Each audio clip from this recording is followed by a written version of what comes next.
Borislav Pekić. Odlomci. Jesmo li mi Srbi ikada otvoreno i nepristrasno govorili o svojim nacionalnim osobinama? Dogovorili se najzad ko smo, šta hoćemo, šta nećemo i pokušali da iznađemo neki operativni kompromis između svojih izmišljenih vrlina i svojih stvarnih mana, ako ne za škole i proslave, a ono bar za berzu i parlament.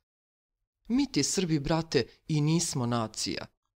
Mi smo usplahireno i pometeno stanje duha. Mi i postojimo zapravo samo iz inata. Mi, Srbi, nezavisnost smo uvek dobijali na rate, a gubili je odjednom i đuture. Uzelo nam je blizu 100 godina od prvog ustanka preko srpsko-turskih ratova do balkanskog da slobodu postignemo, a onda smo je 1915. izgubili samo u jednoj godini. Pitam se koliko će nam sad trebati da je vratimo ako je još jednom izgubimo.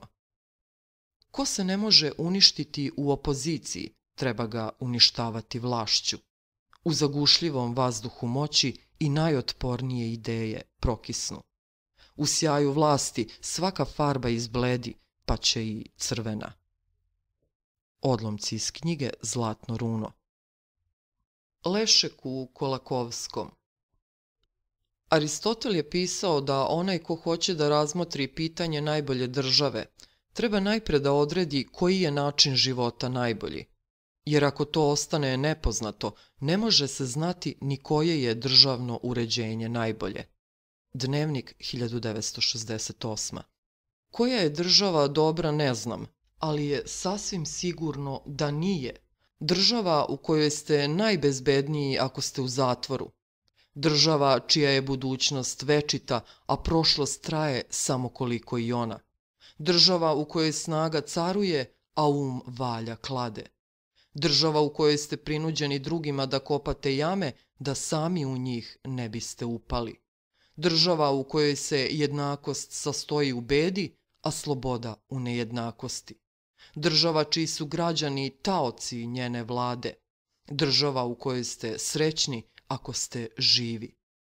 Država u kojoj svako zna šta treba da uradi, ali ne zna zašto. Država kojoj nije dosta što je podnosite, već zahteva da to činite sa oduševljenjem. Država koja se poziva na nebo kad joj ne ide dobro, a na sebe kad joj pođe bolje. Država u kojoj je sve što se čini neizbežno, a sve što je neizbežno nikad se ne događa. Država čije se vođe prenose na rukama, a njihova vlast ispod ruke.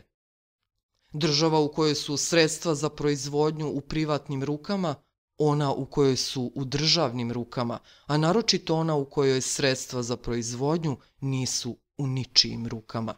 Država u kojoj mesto očevine nasleđujete strah. Država u kojoj je jedina pouzdana rubrika u novinama čitulja. Država u kojoj zemlja pripada onima koji na njoj gladuju. Država u kojoj mašine zamenjuju radnike, a radnici mašine. Država čiji vas vojnici uče geografiji suseda.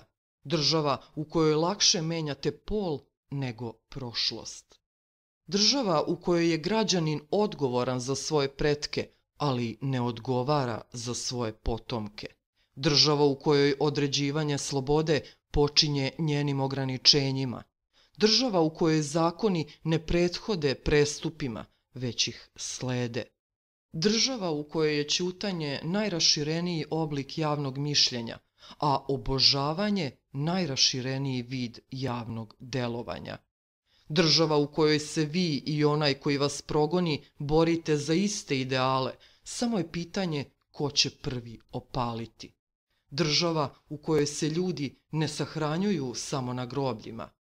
Država čiju himnu slušate kao sopstveno opelo. Odlomak iz knjige Tamo gde loze plaču.